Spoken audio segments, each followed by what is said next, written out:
দর্শক আপনাদের সবাইকে স্বাগত জানাচ্ছি আমাদের নিয়মিত আয়োজন টিবিএন অ্যানালিসিস প্রোগ্রামে। আপনারা জানেন আমরা এই অনুষ্ঠানে আপনাদেরকে ইমিগ্রেশন এবং ট্যাক্স সংক্রান্ত বিভিন্ন বিষয়ের তথ্য তুলে ধরি। বিভিন্ন সমস্যা আপনাদের থাকলে আপনারা সেই প্রশ্ন আমাদেরকে পাঠাতে পারেন এবং আমরা চেষ্টা করে থাকি সেই সব প্রশ্নের উত্তর আপনাদেরকে দেওয়ার জন্য। আর যথারীতি আমাদের সঙ্গে একজন অতিথি থাকেন আপনাদের এই সব প্রশ্নের উত্তর দেওয়ার জন্য। সেই সঙ্গে পাশাপাশি আপনারা চাইলে সরাসরি আমাদের সঙ্গে যোগ দিতে পারেন। আমাদের স্ক্রিনে দেওয়া নাম্বারে আপনারা ফোন করতে পারেন, আপনাদের প্রশ্ন রাখতে পারেন বা যে কোনো মতামত আপনারা জানাতে পারেন। সেই সঙ্গে আমাদের এই অনুষ্ঠান ফেসবুক পেজে লাইভ স্ট্রিমিং হচ্ছে, সেখানেও আপনারা চাইলে প্রশ্ন রাখতে পারেন, আপনাদের মতামত দিতে পারেন। আজ আমরা আমাদের অনুষ্ঠানের যে বিষয়টা নির্ধারণ করেছি সেটি হচ্ছে ডিগনিটি বিল 2025, যেটি জুলাইয়ের 15-তে দুজন অ্যাসেম্বলি মেম্বার সিনেটর তারা উত্থাপন করেছেন, ভেরোনিকা এবং আরেকজন হচ্ছে সালজার। ওনারা দুইজন এই বিলটি উত্থাপন করেছেন এবং 11 জন ডেমোক্রেট রিপাবলিকান এই বিলটাকে সমর্থন দিচ্ছেন, যদিও বা এখনও এই বিলটি হাউসে উঠেনি বা এটা নিয়ে অনেক আলোচনা চলছে। এই বিলের নিয়ে আমরা আলোচনা করবো, সেই সঙ্গে ইমিগ্রেশন সংক্রান্ত বিভিন্ন আপডেট আমরা আলোচনা করব। আর সেই সব আলোচনা করার জন্য আমাদের সঙ্গে অনলাইনে যুক্ত আছেন আপনাদের সবার প্রিয়, আমাদের সবার প্রিয় অ্যাটর্নি মীর এম মিজানুর রহমান। উনি জুরিস্ট ডক্টর। মিজান ভাই, আপনাকে স্বাগত আমাদের অনুষ্ঠানে। ধন্যবাদ। যেমনটা শুরুতে বলছিলাম, আপনি তো মানে আমাদেরকে একটু আপডেট যদি বলতেন। আমরা যেমনটা আজকে বিষয় নির্ধারণ করছিলাম ডিগনিটি অ্যাক্ট বা ডিগনিটি বিল, যেটা নতুন একটা বিলের আমরা কথা জানলাম, গণমাধ্যমে বিভিন্ন জায়গায় এটা আলোচনা হচ্ছে। সেই বিলটা সম্পর্কে যদি শুরুতে একটু বলতেন, তাহলে পরে এবার আমরা অন্য বিষয় নিয়ে আলোচনা করব আর কি। ধন্যবাদ। মার্কিন যুক্তরাষ্ট্রের কংগ্রেসে এরকমের আরো বহু বিল পেন্ডিং আছে। তার মধ্যে এটা একটা বিল, এবং সেটার মূল ব্যাপারটা হচ্ছে যে এটা যে জন্য প্রথমেই বলে নেওয়া উচিত, এটার ফলে অটোমেটিক কোনো গ্রিন কার্ড হবে না বা সিটিজেনশিপ হবে না, এবং এই বিল পাশ হলে এটার আওতায় যারা আসবেন তারা কোনো ফেডারেল বেনিফিট পাবেন না। এগুলো বলে তারপরে আমি এটার অন্যান্য ব্যাপারে যাই। সেটা হচ্ছে আপনারা দেখবেন যারা এখানে গ্রিন কার্ড করেছেন তারা যে ফর্মটা পূরণ করেছেন I-485 অ্যাডজাস্টমেন্ট অফ স্ট্যাটাস, এটা যদি একটু ভালো করে খেয়াল করেন দেখবেন এখানে একটা ব্যাপার আছে যে এটা অ্যাডজাস্টমেন্ট অফ স্ট্যাটাস ছাড়াও এটা একটা রেজিস্ট্রি প্রোগ্রামের একটা অ্যাপ্লিকেশন ফর্ম। সেটা হচ্ছে যে একটা সময়ের আগে থেকে যদি আপনি এখানে থাকেন, রেগুলার কন্টিনিউয়াস ফিজিক্যাল প্রেজেন্স আপনার থাকে, তাহলে আপনি যেভাবেই এই দেশে আসেন না কেন, হ্যাঁ, এবং ন্যাচারালি যদি ক্রিমিনাল রেকর্ড না থাকে এটসেট্রা, হ্যাঁ, তাহলে আপনি এখানে গ্রিন কার্ড পেতে পারেন। ওইরকম একটা প্রেক্ষাপটের ব্যাকগ্রাউন্ডে যেটা করেছে সেটা হচ্ছে যারা 2000 সাল, আমার মনে হয় এই ধরনের একটা টাইম হবে, 2000 সালের আগে থেকে যারা এখানে আছেন তাদেরকে এখানে সামহাও ওই শ্যাডো থেকে বের করে নিয়ে আসা, হ্যাঁ, নিয়ে এসে ওনাদেরকে ন্যাচারালি ওয়ার্ক পারমিট দেওয়া হবে, সো কল লিগ্যাল করা হবে, তাহলে তারা ট্যাক্সটা দেবে, হ্যাঁ, লিগালি থাকবেন, কাজ করবেন ইত্যাদি। কিন্তু এটা ঠিক কিভাবে এটা ফাইনালি ওয়ার্ক করবে সেটা ন্যাচারালি এখন অত ডিটেল বোঝা যাবে না। আর এই যে জিনিসগুলা, এটা ভালো খবরটা হচ্ছে যেটা বাইপার্টিসান, কিন্তু এই ধরনের বহু কিছু আরো বিল পেন্ডিং আছে। এটাতে করে এটা খুব একটা পানি পাবে না এটার মধ্যে, বিকজ এটা it will not lead to citizenship like a green card, তারপরে সিটিজেনশিপ, তারপরে ওই যে বেনিফিট যে সমস্ত ব্যাপার আছে এগুলো পাবে না। তো এবং যেটা খুব বড় ব্যাপার না, তারপর একটু বলে রাখি এটার মধ্যে একটা ব্যাপার আছে, 7,000 টাকা ফাইনের মতো একটা দিতে হবে over the period of 7 years। ওইভাবে দিলে তারপরে গিয়ে আপনি ডিগনিটি সাম স্ট্যাটাস পাবেন ইত্যাদি, যেটা আলাদা কোনো মিনিং নাই, হয়তো আপনি বাইরে যেতে পারবেন, আসবেন ইত্যাদি, এই হচ্ছে ব্যাপারটা। তো যাই হোক, এটা খুবই ভালো উদ্যোগ যে দুই পক্ষ থেকে, একজন ফ্লোরিডার, একজন টেক্সাসের, হ্যাঁ, ওনারা মিলে এটা শুরু করেছে এবং এখন সঞ্চালক মহোদয় যেটা অলরেডি বললেন যে এখানে আরো দুই দুই পার্টিরই আরো বেশ কয়েকজন মানুষ এটাতে জয়েন করেছেন। হ্যাঁ, তো সুতরাং এটা একটা ভালো উদ্যোগ, ভালো খবর। কারণ যখন আমরা দেখতে পাচ্ছি যে এই বর্তমান প্রশাসনের যে বিভিন্ন কার্যক্রম আমরা দেখতে পাচ্ছি যে আইন যেটা আছে সেগুলাকে যেভাবে করে প্রয়োগ করা হচ্ছে, যেমন কয়েকদিন আগেই একজন ভদ্রলোক উনি রিপোর্ট করতে গেলেন, তো ওনার নামে ওনার বড় মেয়ে, হ্যাঁ, বড় মেয়ে, তার 4 সন্তান, এখানে জন্ম হওয়া, মানে প্রথম 3 জন অলরেডি কলেজ গ্রাজুয়েট, ভালো ভালো ভালো ইউনিভার্সিটি থেকে, আমি আর নামে গেলাম না। হ্যাঁ, সেই বড় মেয়ে তার জন্য পিটিশন করেছেন, ওটা অ্যাপ্রুভড হয়েছে এবং তার এবার ইন্টারভিউটা হয়েছে ফাইনাল গ্রিন কার্ডের। এর মধ্যে যেটা হচ্ছে তার যেই বোধহয় 5টা স্টেটে তার অনেকগুলা সুপার মার্কেট আছে, সেখানে প্রায় 300 লোক কাজ করে, উনি ট্যাক্স দেন, এমপ্লয়মেন্ট জেনারেশনের ব্যবস্থা করছেন।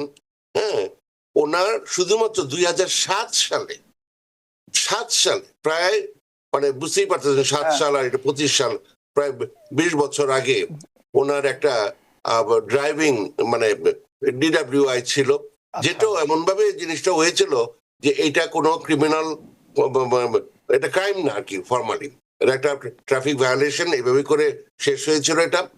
সেটার জন্য ওনাকে সেদিন রেখে দিল, অথচ তার ফাইনাল গ্রিন কার্ড ইন্টারভিউ হয়ে গেছে। তো ফলে আমি যা তথ্যটা দিয়ে বোঝাতে চাচ্ছি যে এই ধরনের সিচুয়েশন থাকলো formally it's not even a crime, যেটা জন্য উনি দোষী সাব্যস্ত হয়েছিলেন, 300 টাকা ফাইন দিয়েছেন এন্ড দ্যাট ওয়াজ ইট, এবং দ্যাট ওয়াজ ইন 2007। এরপরে আর কোনো ক্রাইম করেন নাই। ওনার এই যে বললাম যে 5টা স্টেটে তার 6-7টা আছে, কি জানি বলে, সুপার মার্কেট আছে, সেখানে এতগুলো লোক কাজ করছে। তার বাবা মা দুজনেই 72 বছরের উপরে, অসুস্থ 4 জন ছেলে পেলে আছে, তারা কন্ট্রিবিউটিং।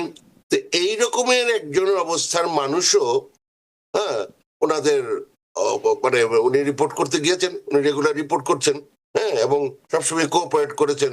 পাসপোর্ট অ্যাপ্লিকেশন করার জন্য যে ফর্ম ফিল আউট করতে হয় ওটাও করেছেন, রেগুলার অ্যাপয়েন্টমেন্টে যান, কিন্তু ওনাকে রেখে দিয়েছেন। এবং মজার ব্যাপার হচ্ছে, ধরেছে নিউ ইয়র্কে এত এই জায়গায় লোক পাওয়া, একটা জায়গা পাওয়া গেল না, টেক্সাসে নিয়ে ওনাকে করেছেন, বন্দি করে রেখেছেন। কারণ ওইটা under 5th circuit court of আপিলস, ওইখানকার সবচেয়ে মানে মানে কি বলবো, ভয়ঙ্কর এবং রক্ষণশীল যে আইন কানুন যেখানে, হ্যাঁ, তো সেখানে নিয়ে গেছে। তো এখন আমাকে এখান থেকে সবকিছু করতে হচ্ছে আর কি। হ্যাঁ, তো যাই হোক, মোট কথা হচ্ছে যে এই ধরনের মানুষরাও এখন অ্যারেস্টেড হচ্ছেন। তো যারা এরকমের মানে বর্তমান প্রশাসনে যেই কাজগুলা এরকমের কাজ করছে, তার মধ্যে, হ্যাঁ, আপনার যেই জিনিসটা হচ্ছে যে এই ধরনের যদি কোনো প্রপোজাল পাওয়া যায়, একটু মানুষ একটু শান্তি পাবে, আমরাও কথা বলার একটা সুযোগ পাবো। এই ধরনের ব্যাপার হচ্ছে, কিন্তু কথা হচ্ছে এটা কতদূর গড়াবে, কারণ আপনি এটা ন্যাচারালি আরো বলবেন যখন উপসংহার আপনি টানেন, যে এটা প্রথমে কমিটিতে পাস হতে হবে, তারপরে 2 হাউসে পাস হতে হবে, তারপর প্রেসিডেন্ট সাইন করবে, হ্যাঁ, তারপরে গিয়ে এটা মানে আইন হতে পারে। সুতরাং এটার ভবিষ্যৎটা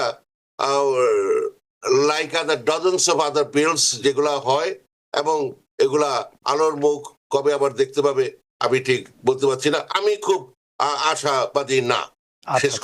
না, আপনি তো ভালোই বলতে পারবেন। তারপরও আমরা এখন এই এত বিলের মাঝখানে এই বিলটা নিয়ে আলোচনা করার পেছনে কারণ হচ্ছে, আপনি জানেন যে এখন একটা অস্থির সময় পার করছে, বিশেষ করে ইমিগ্রেশন রিলেটেড মানুষজন যারা বিভিন্ন সমস্যা রয়েছেন, তারা শুধু আসলে আশার বাণী শুনতে চান। কোথাও যদি ভালো কিছু সংবাদ পায় তাহলে সেটাকে একটা আঁকড়ে ধরে থাকার মতো একটা অবস্থা। যেমন এই বিলটা ওইরকম একটা কিছু, আপনি যেটা বললেন ঠিক আছে, এই বিলে যেটা সত্য কথা, এটাতে ফেডারেল কোনো বেনিফিট পাবে না। তারপরেও অনেকের জন্য অনেক উপকার হতে পারে, যদি আপনার কথা মতো ঠিকই বলছেন যে অনেক দূর এটা নিয়ে আগাতে হবে। মাত্র বিলটা ইন্ট্রোডিউস হলো জুলাইয়ের 15 তারিখে। এই জন্য আমরা একটু আলোচনা করছিলাম, যেহেতু ইমিগ্রেশন রিলেটেড ব্যাপারগুলো রয়েছে। আমি যে জিনিসটা আপনি একটু আগে যেমনটা বলছিলেন যে পুরনো অনেক সমস্যা, পুরনো অনেকগুলো কেস বা পুরনো অনেক ঘটনা নিয়ে এখন নতুন করে আবার অনেককে, এই যে আপনি বললেন একটা ব্যবসায়ীর কথা আপনি উদাহরণ হিসেবে বললেন, যেহেতু আপনি কাজ করেন এদের সঙ্গে, এগুলো হচ্ছে মানে এই জিনিসটা, এই পুরনো যেই এই ঘটনাগুলোকে আবার সামনে নিয়ে আসার এই পরিকল্পনাটা এই অ্যাডমিনিস্ট্রেশন মানে কি ইঙ্গিত দিচ্ছে? সেটা কি আপনার ইমিগ্রেশনটাকে স্ট্রং করা ইঙ্গিত দিচ্ছে, নাকি ওনারা বুঝাতে চাচ্ছে যে আমেরিকাতে অন্যায় করলে বা যাই মানে অপরাধ করলে সে যত পুরনোই হোক না কেন ছাড় পাবে না, এরকম কোনো ইঙ্গিত দিচ্ছে বলে মনে করেন আপনি? আমি আপনাকে বলতে চাই যে আপনারা বিভিন্ন আরো প্রোগ্রাম যে করেন, সেখানে দেখলাম আমি যে একটা কথাবার্তা উঠছে, বা ফেসবুকে গেলে দেখা যায় ইভেন সিটিজেনদের নাকি কি কি কি কি করা হচ্ছে। তো আপনার এই কথাটার সাথে ওই কথাটা চলে আসে, এই কারণে বললাম। যেমন এই কথাটা কেন আসলো যে তারাও সংখ্যামুক্ত না, এই যে আপনি বললেন যে পুরনো পুরনো এবং এটা হয়েছে নর্মালি যেটা হতো, হ্যাঁ, যে সিটিজেন হয়ে গেলে সাধারণত ঘাটাঘাটি একটু কম হতো, কিন্তু বহু পুরনো হলো এবং আপনি গ্রিন কার্ড নিয়ে অন্তত 10 বার আপনি বাইরে গেছেন, 11 বার আপনি ধরা পড়লেন। নিউ ইয়র্ক টাইমস যদি এখানে হেল্প না করতো তাহলে অনেক ক্ষতি হয়ে যেত। হ্যাঁ, ওই ভদ্রলোকের, উনি নিজে একজন রাশিয়ান সায়েন্টিস্ট, উনি যখন প্রথমে আসে তখন এরকমের কারো একজনের কাছে গিয়েছিলেন যে উনি একটু একটা কাজ করতে চান, ওয়ার্ক পারমিট দরকার। তো উনি তো আর অত কিছু বুঝে নাই, ওনাকে বলছে এখানে সাইন করেন, এখানে সাইন করেন, টাকা পয়সা দেন, চলে যান। তো উনি একটা ওয়ার্ক পারমিট পেয়েছেন। হ্যাঁ, এবং যথারীতি যথারীতি না, মানে এরকম প্রচুর ঘটনা ঘটছে আমাদের কমিউনিটিতে, বিশেষ করে ওই আসলেন এক নামে, আরেক নামে কাগজপত্র একটা ব্যাপার থাকে। হুম। তো তারপরে উনি বড় সায়েন্টিস্ট, উনি হয়তো ওটা দিয়ে এক্সট্রাঅর্ডিনারি এবিলিটি এলিয়েন দেখিয়ে বা কিছু ভাবে উনি গ্রিন কার্ড করেছেন এবং ওনার গ্রিন কার্ড হয়ে গেছে। কিন্তু এই যে ওনার এই নামে উনি অ্যাকচুয়ালি যেটা করেছে, ওনার নামে একটা অ্যাসাইলাম ফাইল করে দেওয়া হয়েছে। কারণ ওয়ার্ক পারমিট তো এমনি এমনি আসে না, ওই কিছু একটা ভিত্তিতে। তো ওই রকমের ছিল। তারপরে এক সময় ওইটার ইন্টারভিউ ডেকেছে, উনি তো আর খবর রাখেন নাই, কারণ ওই যে যে ধরনের এজেন্সিগুলো এগুলো করেছে ওই ওনার অ্যাড্রেসও দেয় না, ওই ওই এজেন্সির অফিসের অ্যাড্রেস ওনার অ্যাড্রেস হিসেবে দেখালেন। তারপরে যে জিনিসটা হচ্ছে, এটা আমি সত্য ঘটনা বলতেছি আর কি, নিউ ইয়র্ক টাইমসে আসলো। হ্যাঁ, এবং তারপরে যে জিনিসটা হয়েছে, উনি ইন্টারভিউতে যান নাই, ওই কেস তারপরে চলে গেছে কোর্টে। কোর্টে উনি যান নাই কারণ উনি তো জানেন না, হ্যাঁ, একে হচ্ছে জানেন না, তো জানলে অটোমেটিক উনি কোর্টে না গেলেই অটোমেটিক ডিপোর্টেশন অর্ডার হয়ে যায়। তো ওটা তো রয়ে গেছে, একই মানুষ, ফিঙ্গারপ্রিন্ট একই। তো হয়তো 10 বার উনি ধরা পড়েন নাই, 11বার গিয়ে ধরা পড়লেন। হ্যাঁ, তো যাই হোক, উনি একটা কথা বলতেছিলেন যে all my life I was scared of KGB, কিন্তু এইখানে এসে এই মুক্ত দেশে যে আমাকে এই ম্যাক্সিমাম সিকিউরিটি প্রিজনে নিয়ে যাবে, এটা তো আমি ভাবি নাই। তো যাই হোক, নিউ ইয়র্ক টাইমসে খবরটা আসার পরে ওনাকে সামহাও, ওনার ছেলে নিজেই লয়ার, বের করা গেছে, কিন্তু তারপরে দিল্লি বহুদূর, এটার অনেক ধরনের সমস্যা হবে, কারণ এখানে ফ্রড চার্জ আসবে, 2 নামের ব্যাপার আছে। হ্যাঁ, এই জাতীয় ঘটনাগুলো ঘটতে থাকবে। ধন্যবাদ।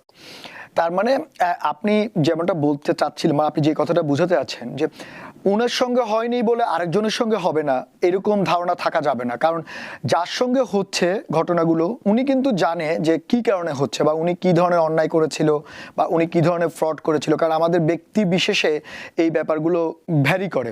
আমরা হয়তো ওভারঅল একটা সিনারি দেখে ভাবলাম যে না, ওনাকে কেন এয়ারপোর্টে আইএস আটকালো, এটা তো আটকানোর কথা না। কিন্তু উনি জানে যে উনি আসলে কি করেছিল। যে আপনি যেটা বললেন যে একজন মানুষ গ্রিন কার্ড নেওয়ার পরে যদি 2 বছরের মধ্যে 10 বার আসা যাওয়া করে, তখন তো তার এই গ্রিন কার্ড প্রাপ্তির ব্যাপারটা নিয়ে প্রশ্ন উঠতেই পারে। যদিও বা এতদিন সেগুলো নিয়ে হয়তো তেমন করে বলা হয়নি, হয়তো কিছুটা ওনারা ধীরগতি বা যেটাকে বলে রিল্যাক্স দেওয়া হয়েছিল, বাট এখন হয়তো এগুলোকে অনেক স্ট্রংলি দেখা হচ্ছে। মানে আইনগুলো ছিল এবং আইনগুলো এখন প্রয়োগ হচ্ছে। আপনি কি মনে করেন এখন সেই প্রয়োগটা হয়তো একটু শক্তভাবে হচ্ছে বলে আমাদের চোখে পড়ছে?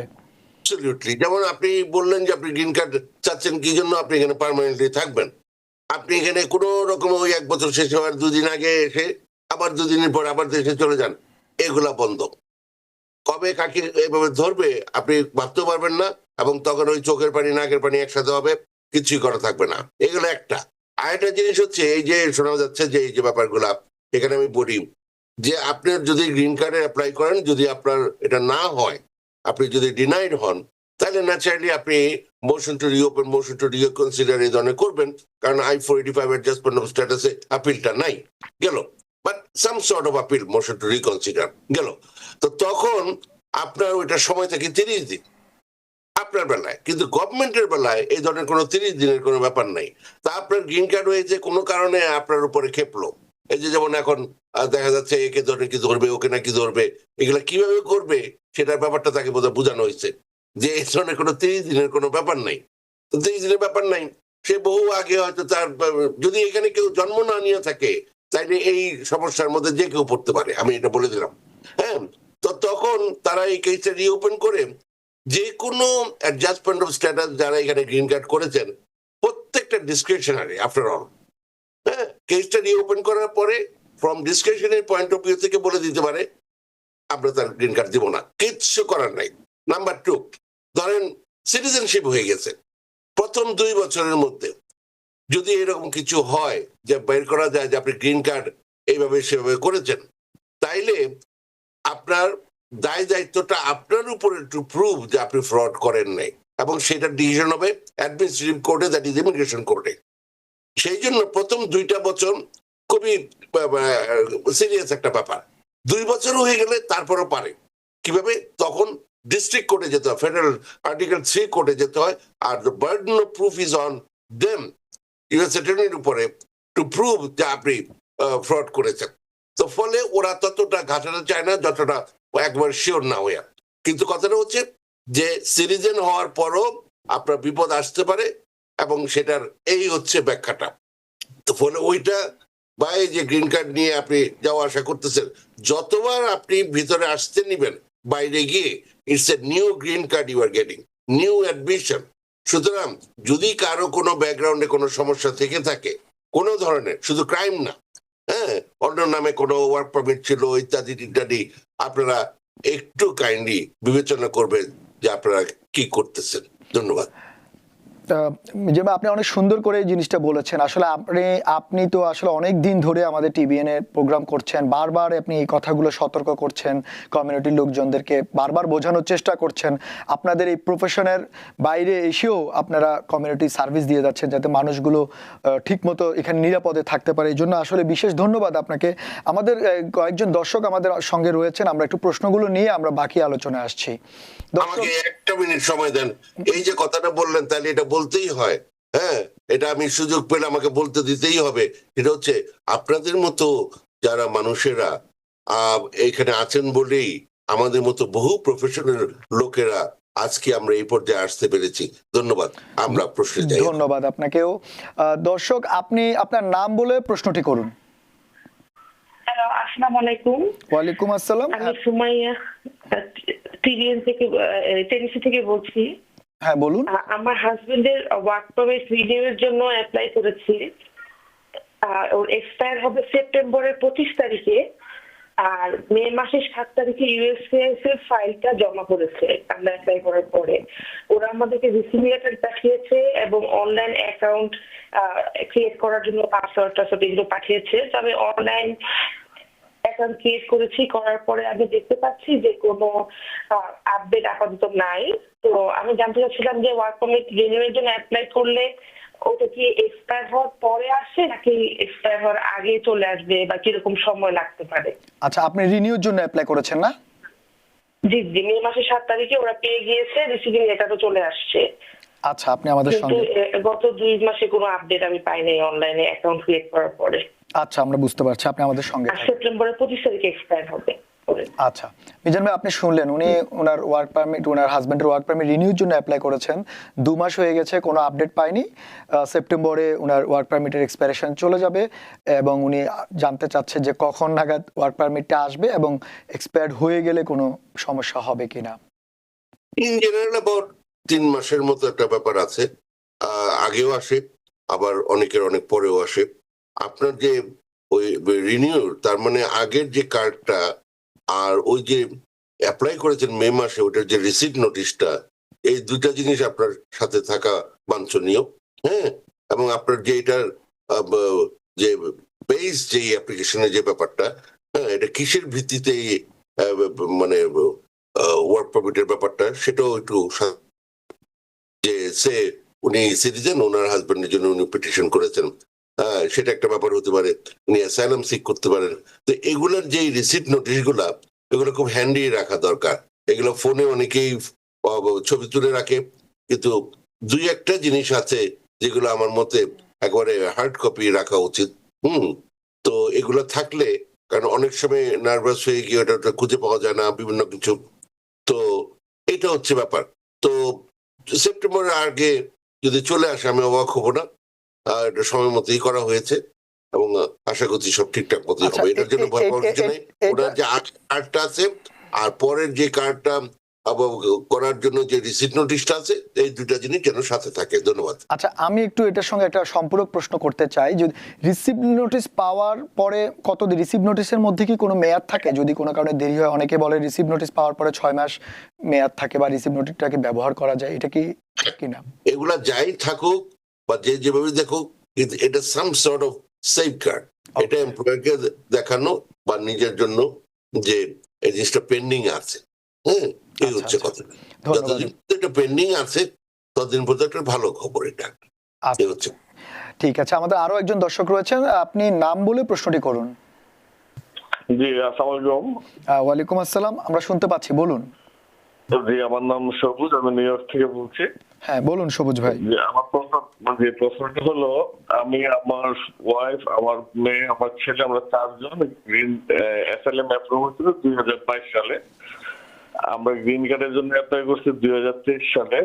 তো অলমোস্ট প্রায় 26-27 মাস হয়ে গেছে, আমরা গ্রিন কার্ডটা পাই নাই এখনো। তো আমরা কি এখন ওই কি জানি বলে ওটা করা যাবে? এটাকে কি করলে কি 4 জনের একই দরখাস্ত করা যাবে কিনা, কি অ্যামেন্ডমেন্ট না জানি কি বলে, এটা আমি ভুলে গেছি। আচ্ছা আচ্ছা, বুঝতে পারছি। আমি বুঝতে পারছি যে আপনি কোনটার কথা বলছেন। আমার সালাম গ্রহণ করুন। এবং এটা মোটামুটি আমি শিওর যে আপনি ম্যানিমাস পিটিশনের কথা বলছেন, ফেডারেল কোর্টে সু করা। হ্যাঁ, যে আপনার অ্যাপ্লাই করেছেন, অলরেডি 26 মাস হয়ে গেছে, আপনি এখনো কোনো উত্তর পাচ্ছেন না, মানে উত্তর বলতে পজিটিভ কোনো উত্তর পাচ্ছেন না, আপনাদেরকে কিছু জানতেও চাওয়া হচ্ছে না, এডিশনাল যেমন RFE বলে, রিকোয়েস্ট ফর ফার্দার এভিডেন্স, তো এগুলো কিছু করা হচ্ছে না। তো এটার জন্য আপনি করতেই পারেন। তো আপনি কোনো একজন সাথে কথা বলেন যে এটা করলে আপনার ভালো হবে কিনা। আমি মনে করি আপনার করা উচিত। 26 মাস হয়ে গেছে, আপনার যদি এর মধ্যে আর কোনো বিষয় না থাকে, কারণ এটার জন্য আপনি চাই না যে আপনার কোনো ক্ষতি হোক। হ্যাঁ, সুতরাং আপনার কারোর সাথে বসা উচিত এই জন্য যে আপনার ব্যাকগ্রাউন্ডটা দেখে নিয়ে আপনি যে এগুলোতে নামবেন। আপনি তো you are suing the attorney general, homeland security secretary, FBI director, all this people. সুতরাং আপনাকে আটঘাট বেটে নামতে হবে, কিন্তু এখানে ভয় পাওয়ার কিছু নেই, একেবারেই নাই ভয় পাওয়ার, এখানে কিচ্ছু নাই। হ্যাঁ, আমি এবারে এগুলো রেগুলার করি এবং রেগুলার মানে পজিটিভ উত্তর পাই, এবং এটা দরকার হয় অনেক সময়। আপনার বাচ্চাটা গ্রিন কার্ডটা হয়ে গেলে সুবিধা হয়, সে একটা কম্পিটিশনে যেতে পারে, সে একটা স্কলারশিপে যদি বিভিন্ন কিছু, কেন আপনি ছেড়ে দেবেন এগুলা? হ্যাঁ, তো এই হচ্ছে কথাটা। ধন্যবাদ। আচ্ছা, আমরা আসলে অনেক দর্শকই থাকেন আমাদের সঙ্গে, সোশ্যাল মিডিয়াতেও রয়েছেন, আমরা সেই উত্তরগুলো নিব বা আপনার সঙ্গে আরো কথা বলবো। আমরা একটা ছোট্ট বিরতি নিতে হচ্ছে, বিরতির পর ফিরে এসে আমরা বাকি আলোচনা করবো। দর্শক আমাদের সঙ্গেই থাকুন। দর্শক, বিরতির পর আপনাদের আবারও স্বাগত জানাচ্ছি টিবিএন অ্যানালিসিস প্রোগ্রামে। আমরা বিরতির আগে যেমনটা আলোচনা করছিলেন, আমাদের অ্যাটর্নি যেমনটা বলছিলেন যে আপনারা কাগজপত্র, বিশেষ করে যে হার্ড কপিটার ব্যাপারে সতর্ক থাকার ব্যাপারে। আমি মিজান ভাই, একটা জিনিস যে আপনি জানেন হয়তো, বা আমাদের কমিউনিটিতে এখন একটা বিষয় খুব আলোচনা হচ্ছে বিভিন্ন জায়গায়, সেটা হচ্ছে যে আমেরিকান সিটিজেনকে ডিপোর্টেশন করা যায় কিনা, বিশেষ করে ন্যাচারালাইজ সিটিজেন যারা ইমিগ্রেশনের মাধ্যমে, এরকম কোনো নিয়ম আছে কিনা, বা যদি থাকে সেটা কিভাবে সম্ভব, বা এরকম কিছু ট্রাম্প অ্যাডমিনিস্ট্রেশন করতে যাচ্ছে কিনা বা করছে কিনা, আপনার কি মনে হয়? আমি এই মাত্রই তো এটার ব্যাপারে আলাপ করলাম। যে আপনার এটা ট্রাম্প অ্যাডমিনিস্ট্রেশনের নতুন আইন না, এই আইন অলরেডি আছে। সেটা হচ্ছে যে আপনি যেটা বললেন, তো আমি আবার বলি, আপনার সিটিজেনশিপ যদি, short answer, the answer is yes. দুই, কিভাবে? এটা দুই ভাবে হয়, মানে দুই গ্রুপ আছে। একটা গ্রুপের সিটিজেনশিপ হয়েছে 2 বছর, এখনো হয় নাই। তো যদি তাই হয়, তাহলে যদি এর মধ্যে দেখা যায় যে উনি ওনার গ্রিন কার্ডটাই পাওয়াটাই একটা ভুল ছিল, বা এর মধ্যে উনি এমন কোনো অপরাধ করেছেন, হ্যাঁ, যেটা ভয়ঙ্কর, যেটা ধরা পড়ে নাই আগে আর কি, হ্যাঁ, তো এই ধরনের যেমন হয়, যদি তাই হয়, তাহলে রেগুলার ইমিগ্রেশন কোর্টের মাধ্যমে ওনার সিটিজেনশিপ নিয়ে নেওয়া যায়। এবং সেখানে মেইন কথাটা যেটা, the burden of proof is on that non-citizen, or sorry, newly like a naturalized citizen, to prove যে উনি ফ্রড করেন নাই। আর যদি 2 বছরের বেশি সময় ধরে সিটিজেনশিপ থাকে, তাহলেও নিয়ে নেওয়া যায়, কিন্তু তাহলে আর্টিকেল 3 কোর্টের মাধ্যমে নিতে হয়, হ্যাঁ, যেমন district court, federal district court, এবং সেখানে burden of proof is on the US attorneys, হ্যাঁ। তো যার ফলে ওরা ওই 2 বছর হয়ে গেলে বেজালটা একটু কম করে। এইগুলো একটা ব্যাপার। তো এখানে আমি একটু যদি বলি, একজন আসলেন, কি ব্যাপার, তারা স্বামী স্ত্রী সিটিজেন, বিজনেস ট্রিপ থেকে ফিরতেছে, একেবারে বিমানের গোড়া থেকে, মানে পরে না, একবার দরজা থেকে ধরে নিয়ে আসছে, হ্যাঁ, কি ব্যাপার, তারা একজন ইউএস অফিসার, ইউএসসিআইএস অফিসারকে অ্যারেস্ট করেছে, এবং সেইখানে করেছে এই জন্য উনি অনেকগুলা ওই সিটিজেনশিপ পয়সার বিনিময়ে সিটিজেনশিপ দিয়ে দিয়েছে। এখন উনি তারপরে যে মানে ন্যাচারালি অনেক ইনভেস্টিগেশন হয়, তারপরে কিছু প্রি বার্গেন হয়, তো উনি সে 200 লোকের এরকম করেছে। তো ওই 200 লোকের নাম নিয়ে, হ্যাঁ, যাদের যাদের সিটিজেনশিপ এরকম করেছে, ওগুলা সবগুলা এই আইনের আওতায় নিয়ে এসছে, তাদেরকেও ধরেছে। সুতরাং এটা আগের থেকেই আইন ছিল, হ্যাঁ, যে সিটিজেনশিপ থাকলেও ওনার বিরুদ্ধে অ্যাকশন নেওয়া যায়, ইমিগ্রেশন অ্যাকশন, হ্যাঁ, এই হচ্ছে কথা। নর্মালি কথা হচ্ছে, সিটিজেন হয়ে গেলে আপনি যদি কোনো ক্রাইম করেন সেটার সাজা হবে, কিন্তু সেখানেই শেষ। কিন্তু যদি গ্রিন কার্ড থাকে, তাইলে ওই সাজা, যদি কোনো ক্রাইমের সাজা যদি 1 বছর বা তার বেশি হতে পারতো, অ্যাকচুয়ালি হইতে হবে না, তাইলেই তাকে ডিপোর্টেশনের আয়তায় নিয়ে আসা যায়। তো ফলে আপনি যেটা বললেন, সেটার উত্তরে আমার এটুকুই বলা এই মুহূর্তে আর কি। ধন্যবাদ। আসলে আপনাকে প্রশ্নটা বারবার করার কারণ হচ্ছিল, আমাদের এই কমিউনিটিতে একটা কনফিউশন তৈরি হয়েছিল, অনেকে এই ব্যাপারগুলো জানতে চেয়েছেন, এবং আপনি অনেক সুন্দরভাবে এটা ব্যাখ্যা করেছেন যে আসলে অনেক কিছুই ঘটতে পারে, এবং সেটা ব্যক্তি বিশেষে প্রতিটা কেসই আলাদা হতে পারে। আমাদের সোশ্যাল নেটওয়ার্কে অনেকেই প্রশ্ন রেখেছেন, আমি একটা প্রশ্ন আপনাকে দৃষ্টিগোচর করতে চাই। শাহ আজিজুল ইসলাম বলছেন, ওনার স্ত্রী স্পাউস ভিসা আবেদন করেছেন 2 বছর আগে, তখন উনি দেশে ছিল, এখন গত জানুয়ারিতে স্টুডেন্ট ভিসায় আমেরিকা এসছে, এবং স্পাউসের আবেদনটি অনুমতি হতে কত সময় লাগতে পারে, এবং যদি আবেদন করা যায় তাহলে কি উনার F1 স্ট্যাটাস বজায় থাকবে কিনা, এবং উনি ওয়ার্ক অথরাইজেশনের জন্য আবেদন করতে পারবে কিনা। উনি কি, যিনি পিটিশন করেছেন, উনি কি সিটিজেন? নো, উনি স্টুডেন্ট। উনি নিজে উনি উল্লেখ করেন উনি সিটিজেন কিনা। উনি নিজে স্টুডেন্ট ভিসা আসছে, F1 ভিসায়। না, কিন্তু ওনার জন্য যে পিটিশন করেছেন, ওনার স্ট্যাটাস কি? সেটা পিটিশনটা করেছেন, ওনার স্ট্যাটাসটা কি? উনি স্টুডেন্ট ভিসা আসছে, উনি আবার ওনার ওয়াইফের জন্য আবেদন করেছে। আচ্ছা, উনি তাহলে F2 ভিসায় এসছেন। আচ্ছা, F2, হ্যাঁ। মানে এখন উনি কি চাচ্ছেন? F2 ভিসা উনি বলছে ওনার ওয়াইফে আসতে কতদিন সময় লাগবে। উনি কি চলেই আসেন নাই F2 ভিসাতে, যার জন্য উনি ওনাকে নিয়ে আসতে চেয়েছেন? আচ্ছা, আমি একটু আপনাকে আবার একটু ব্যাখ্যা করি। উনি যেটা বলছেন, উনি নিজে F1 স্টুডেন্ট ভিসাতে এই দেশে আসছেন, এরপরে উনি ওনার ওয়াইফের জন্য আবেদন করেছেন বাংলাদেশে, এবং উনি এখন জানতে যাচ্ছেন ওনার ওয়াইফের আবেদনে অলমোস্ট 2 বছর হয়ে গেছে, এখন ওনার ওয়াইফ কখন ওনার সঙ্গে এখানে আসবেন। কথাটা হচ্ছে, উনি কিসের জন্য অ্যাপ্লাই করেছেন? উনি যদি F1 হয়ে ওনার স্পাউসের জন্য অ্যাপ্লাই করে, এটা হচ্ছে F2 ভিসা। হ্যাঁ, F2। যেটা যখন অ্যাপয়েন্টমেন্টটা পাবে, হ্যাঁ, এটা ওই সেদিনই মানে এটা অ্যাপ্রুভ হয়ে যেতে পারে বা ডিনাইড হয়ে যেতে পারে, আনলেস এটা আরো তথ্য চায় বা অ্যাডমিনিস্ট্রেটিভ প্রসেসিং এ রাখে, হ্যাঁ, কিন্তু কথা হচ্ছে এইটার কোনো ওয়েটিং পিরিয়ড নাই। F2 ভিসায় হ্যাঁ যে অ্যাপ্রুভ হলে সাথে সাথে চলে আসতে পারবো, কিন্তু এটার কোনো ওয়ার্ক পারমিট থাকবে না। F2 ভিসার কোনো ওয়ার্ক পারমিট থাকবে না। F1 এরও মনে রাখতে হবে মানে খুবই রেস্ট্রিক্টেড সিচুয়েশন, যদি অন ক্যাম্পাসে কাজ পাওয়া যায় তাহলে 20 ঘন্টা করতে পারবে, সামারে বাইরে হয়তো কাজ করতে পারবে। মোট কথা হচ্ছে যেটা এটার জন্য অনেকেই এয়ারপোর্টে এসেও আপনাকে বের করে দিতে পারে, যে আপনি ভিসা না হয়ে হলো তা আপনি সংসার চালাবেন কিভাবে? আপনি ধরেন কোনো অ্যাসিস্ট্যান্টশিপ নাই, স্কলারশিপ নাই, আপনার ব্যাংক ব্যালেন্স নাই, আপনি ফ্যামিলি নিয়ে আসছেন, চলবে কিভাবে? আপনার ভিসাটা হচ্ছে এয়ারপোর্ট পর্যন্ত আসা পর্যন্ত।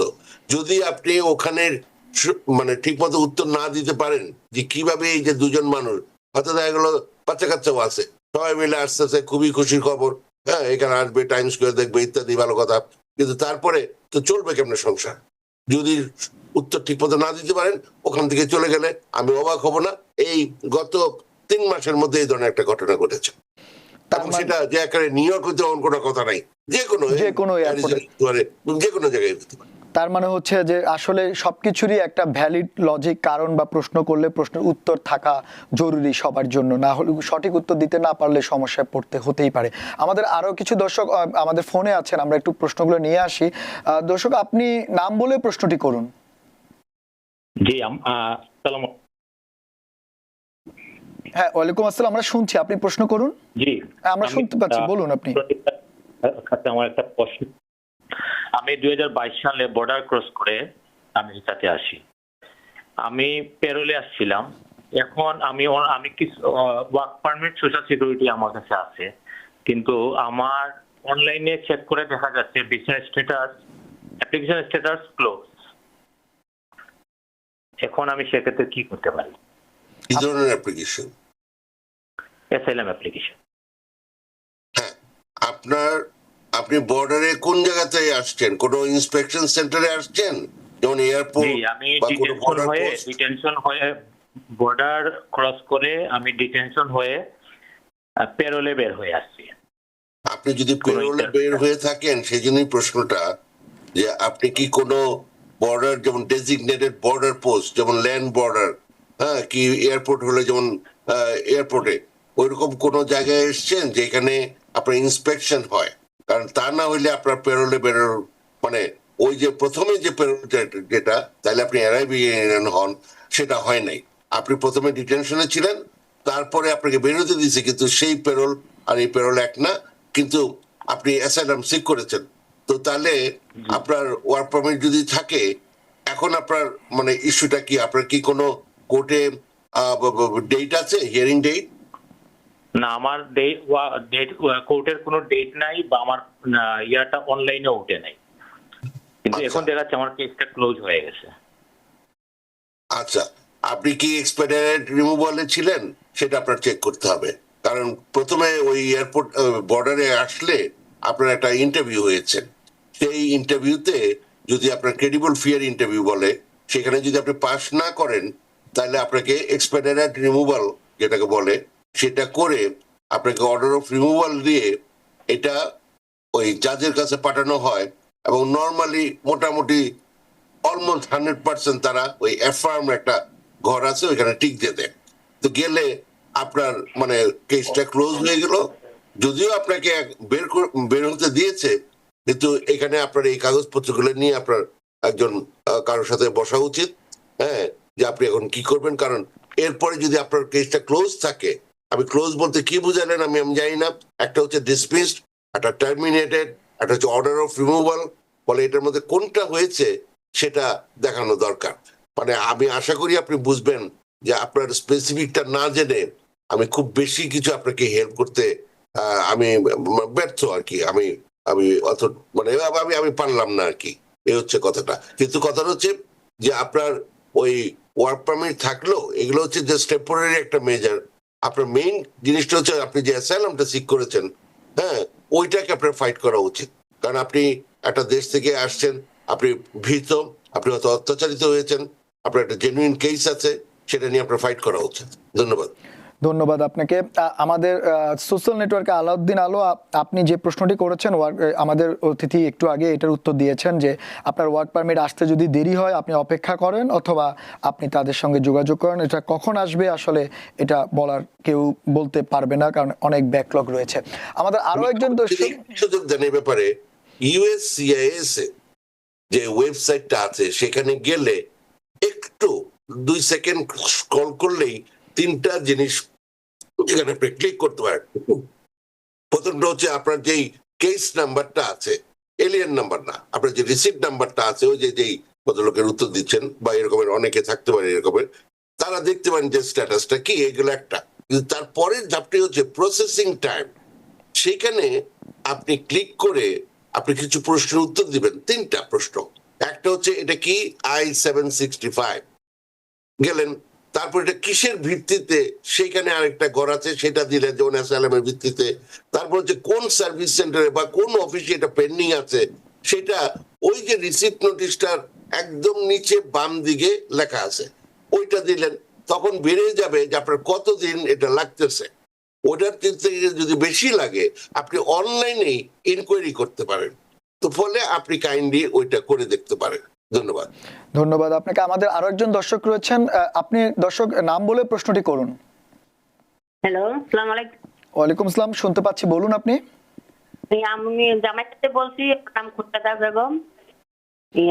আমি সিটিজেনশিপ আমি 2017 আসতে গিয়া আমার ছেলের জন্য অ্যাপ্লাই করছিলাম, তো এখন খবর পাওয়া যায় না। আপনি কি, আপনার প্রশ্নটা পরিষ্কার না, আপনি একটু আবার করবেন? বলতেছি 2017 আসতে দিয়া আমার ছেলে মেয়েদের জন্য অ্যাপ্লাই করছি, তারপরে আমি সিটিজেন, তো এখন কোনো খবর পাই না। আপনি 2017 সালে কি অ্যাপ্লাই করেছেন? আমি আমার ছেলের ম্যারেজ অ্যাপ্লাই করছি। আপনি ম্যারিজ জন্য, আপনার হাজবেন্ডের জন্য অ্যাপ্লাই করেছেন না কার জন্য? আমার ছেলে এন্ড মেয়ের, ছেলে এবং মেয়ের জন্য 2017 সালে অ্যাপ্লাই করেছেন, এখনো পর্যন্ত আপনি কোনো কিছু খোঁজ পান না, সেটাই। আচ্ছা, ঠিক আছে। আপনি সিটিজেন? আমি সিটিজেনশিপ। এখন এটা একটা ক্যাটাগরি আছে যে ম্যারিড পার্সনের, সিটিজেনের ম্যারিড যে সান এন্ড ডটার, হ্যাঁ, তো ওনাদের একটা ক্যাটাগরি আছে। আপনি যেটা করতে পারেন visabulletin.gov। সবচেয়ে বড় কথা হচ্ছে আপনি হয়তো নিজেই অ্যাপ্লাই করেছেন, তাহলে আপনি জানবেন। আর না হয় যে যে মুরব্বী মানুষকে দিয়ে বা বিজ্ঞ অনেক লোকজন আছে তাদের হেল্প নিয়ে করেছেন, ওনাদের সাথে আপনি একটু কথা বলেন। visabulletin.gov এই সাইটটাতে আপনি যে ওই ক্যাটাগরিটা দেখবেন যে সিটিজেনের মানে সান এন্ড ডটার যারা বিবাহিত তাদের যে ক্যাটাগরিটা আছে সেটা এখন কোন পর্যায়ে আছে, কোন ডেটটা তারা প্রসেস করতেছে। সুতরাং হয়তো দেখা গেল ওইটা এখনো হয় নাই, হ্যাঁ, তো ওইটা যদি না হয়ে থাকে তাহলে আপনার মানে একটু অপেক্ষা করতে হবে। ওটা যদি হয়ে যায় কিন্তু এখনো আপনার মানে পিটিশনের ব্যাপারে কোনো মানে কথাবার্তা নেই, আপনার তখন চিন্তা করা উচিত আপনার কি কোনো অ্যাড্রেস চেঞ্জ হয়েছে কিনা, হ্যাঁ, এবং অ্যাড্রেস চেঞ্জ হলে সাথে সাথে তাদের জানাইতে হবে। এবং সেটার জন্য একটা অ্যাপ্লিকেশন আছে, সেটা বলে AR11, capital A capital R-11, হ্যাঁ, এইটা অনলাইনে পূরণ করে জানাইতে হবে, যাতে করে তারা যদি কোনো চিঠিপত্র দিয়ে থাকে আর আপনি যদি এটার উত্তর না দেন বা যা যা চাইছে না দেন, তাহলে কিন্তু এই যে এতদিন ধরে বসে আছেন সব নষ্ট হয়ে গেল, আবার নতুন করে করতে হবে, যতই উকিল মুক্তার ধরেন কোনো কাজ হবে না, হ্যাঁ। তো সুতরাং এটা একটু কাইন্ডলি দেখেন যে আপনার ওইটা যেই ক্যাটাগরিতে, ওই ক্যাটাগরিতে এখন কখনটা চলতেছে, হ্যাঁ, আপনি এটা দেখবেন যাদের দিয়ে এটা করাইছেন ওনারা এটা বের করে দিতে পারবেন। visabulletin.gov লাইক ভিক্টর, এই সাইটটাতে যাবেন। ধন্যবাদ। ধন্যবাদ। আমাদের আরো একজন দর্শক রয়েছেন। দর্শক, আপনি নাম বলে প্রশ্নটি করুন। আমি কালাম বলছি যে নিউ ইয়র্ক ক্যালিফোর্নিয়া থেকে। বলুন বলুন কালাম ভাই, বলুন, আমরা শুনতে পাচ্ছি। যে আমার প্রশ্নটা হলো অ্যাটর্নি সাহেবের কাছে যে আমি এসএলএম চেক করি 2012 সালে, আমার এটা অ্যাডমিনিস্ট্রেটিভ ক্লোজ হয়ে যায় 2016 সালে। এরপরে আমার অ্যাটর্নি আমার জন্য ওয়ার্ক অথরাইজেশন বাইর করে 2018 সালের মধ্যে 2 বছরের জন্য। এরপরে থেকে যখন এটা নবায়ন করতে যায় তখন ডিনাই করে দেয় ওয়ার্ক অথরাইজেশন। এখন আমার বর্তমান অবস্থায় অ্যাডমিনিস্ট্রেটিভ ক্লোজ আছে। গত 1 সপ্তাহ আগে আমার উকিল আমরা জানাইলো যে আপনাদের অ্যাডমিনিস্ট্রেটিভ ক্লোজ আছে। আমার একটা কপি কোর্ট অর্ডার পাঠাইলো যে আপনার নামে কোর্ট অর্ডারটা পাঠাইলো, এটার কোনো ডেট দেওয়া নাই এবং কোনো জাজের নাম আছে কিন্তু ডেট দেওয়া নাই, কোনো কিছু লেখা নাই। তখন এটাতে কি উদ্দেশ্য এটা আমি জানতে চাই। ওইটা আচ্ছা, আমার শুভেচ্ছা জানবেন। ওটা আপনার অ্যাটর্নি নিশ্চয়ই জানার কথা। ওনার সাথে আপনার যেহেতু আলাপ উনিই বলছেন, তো উনি এটা পরিষ্কার করার ব্যাপারটা হলেই এটা স্বাভাবিক হতো। ঘটনা হচ্ছে এই যে আমরা ট্রাম্প অ্যাডমিনিস্ট্রেশন নিয়ে বিভিন্ন কথা বলি, তাদের একটা বড় কাজ চলতেছে যে প্রচুর কেস যেগুলার খুব একটা ভবিষ্যৎ ছিল না, কিন্তু বিভিন্ন ইকুইটি আছে, তার একটা বাচ্চা আছে, তার মানে ফ্যামিলি আছে ইত্যাদি, বিভিন্ন কারণে কেসগুলা ক্লোজ করে রেখেছিল। এটা মানে টার্মিনেটেড না, ডিসমিসড না, ক্লোজ, মিনিং অ্যাকচুয়ালি এটা পেন্ডিং, হ্যাঁ, কিন্তু কোনো কোর্ট ডেট নাই, অ্যাডমিনিস্ট্রেটিভ ক্লোজ। হ্যাঁ, তো এটা করে রেখেছিল, এগুলা সব ওপেন করতেছে এখন। হ্যাঁ, মোশন টু রিক্যালেন্ডারের নামে ওরা এখন এগুলার নিয়ে রেখে দিতে চাচ্ছে না, এগুলা মানে ডকেট ক্লিয়ার করতে চাচ্ছে। তো এতে করে ন্যাচারালি প্রচুর কেস আরো জমা হচ্ছে। তো এবং আপনার সেই কেস সে ধরনের একটা 16 সালে শেষ হয়ে গিয়েছিল, এবং যদিও এটা ওই যে আমি বললাম এটা টেকনিক্যালি পেন্ডিং, ফলে ওইটার আন্ডারে আপনি ওয়ার্ক পারমিট পাচ্ছিলেন, কিন্তু এটা ডিসক্রিপশনারি। এটা যদি তারা চায় তারা ওয়ার্ক পারমিট দিল না, আমি অবাক হচ্ছি না। কিন্তু এখন যেহেতু এটা ওপেন হয়েছে এবং ডেটটা আপনার না দিলেও কিন্তু কেসটা ওপেন আছে, হ্যাঁ, আপনাকে হয়তো ডেটটা আসবে। মোট কথা হচ্ছে আপনি রেডি হন, আপনার যে অ্যাসাইলাম অ্যাপ্লিকেশন এটার জন্য যে সমস্ত ডকুমেন্টস লাগে, এবং যদি আরো নতুন কোনো গ্রাউন্ড তৈরি হয়, যেগুলা তৈরি হতেই পারে, সেগুলো নিয়ে, হ্যাঁ, আপনার মানে কি বলবো, আপনার ওই লয়ার যেহেতু এটা জানে না যে এটার মানে কি, সেটা যদি আমাদেরকে জিজ্ঞেস করতে হয় তাহলে you better think about something else. আচ্ছা, গেল। তো ফলে এটা নিয়ে এই অ্যাসাইলাম অ্যাপ্লিকেশনকে পোক্ত করার চেষ্টা করেন, ফাইট করতে হবে এখন। হ্যাঁ, ওই জাস্ট বসে থাকলেন, তারপরে কবে ডেট আসবে ওইটার জন্য বসে আছেন কেন? আপনি আগে সোজা কথা হচ্ছে আপনার জন্য কোর্টে বা গভর্নমেন্টের কাছে যত কাগজপত্র আছে সব আইনা জমা করেন, করার পরে দেখবেন এই কেস কোন রকমের একটা দাখিল করা হয়েছিল, এটার মধ্যে কিছু নাই। হ্যাঁ, তো ফলে এবং ওই লয়ারে কি সাবমিট করছে সেটাও আপনি জানেন না। আমি আর কথা বাড়াইলাম না। বুঝতে পারছি মিলন ভাই, আমাদের আসলে সময় খুবই কম। আপনি অনেক সুন্দরভাবে বলেছেন যে যার যেইভাবেই কেস ওপেন হোক, যাই হোক, যে ধরনের চিঠি আসুক, আনসার করতে হবে, প্রস্তুতি নিতে হবে, এবং এর কোনো বিকল্প আপাতত পথ নেই, কারণ এখন যে অস্থির সময় চলছে। আপনাকে আসলে আমাদের অনেক দর্শক অনলাইনে ছিল, অনেক দর্শক ফোনেও ছিল, আমরা আসলে দুঃখিত সবার ফোন নিতে পারিনি সময় স্বল্পতার জন্য। আপনি হয়তো অন্য আরেকদিন আমাদের অ্যানালিসিসে আসলে হয়তো ওই দর্শকরা আবার প্রশ্ন রাখবেন, আপনি উত্তর দিবেন। আপনাকে আবারও ধন্যবাদ এই রাতে আমাদেরকে সময় দেওয়ার জন্য। দর্শক আপনাদেরকেও ধন্যবাদ, আপনারা এতক্ষণ আমাদের সঙ্গে ছিলেন। আমরা যেমনটা বলছিলাম যে নতুন একটা বিল আসছে, ডিগনিটি বিল। এই বিলের মাধ্যমে আসলে একটা আলো দেখা যাচ্ছে, যদি এটা পাস হয়। এখনো অনেক বড় একটা সময় বাকি, হয়তো অনেকেই এটাতে বৈধতার পথ পেতে পারেন, যদিও বা অনেকগুলা যদি কিন্তু রয়েছে, এত আশার ব্যাপার না, বাট তারপরও এই কঠিন সময়ে কিছুটা হলেও আশার ব্যাপার। এছাড়া আপনারা যারা প্রশ্ন রেখেছেন, আমরা দুঃখিত সেই উত্তরগুলো দিতে পারিনি। আগামীতে আমরা কোনো অনুষ্ঠানে আগামী অনুষ্ঠানে সেগুলো দেওয়ার চেষ্টা করব। আর আপনারা আমাদের সঙ্গে থাকার জন্য আবারও ধন্যবাদ। সঙ্গেই থাকুন TBN 24-এর। TBN 24 টেলিভিশন দেখতে আজই কল করুন 7187776556। লগ ইন করুন www.totalcablebd.com। নিউ ইয়র্ক থেকে সম্প্রচারিত TBN 24 টেলিভিশন বিশ্বজুড়ে বাঙালির কণ্ঠস্বর।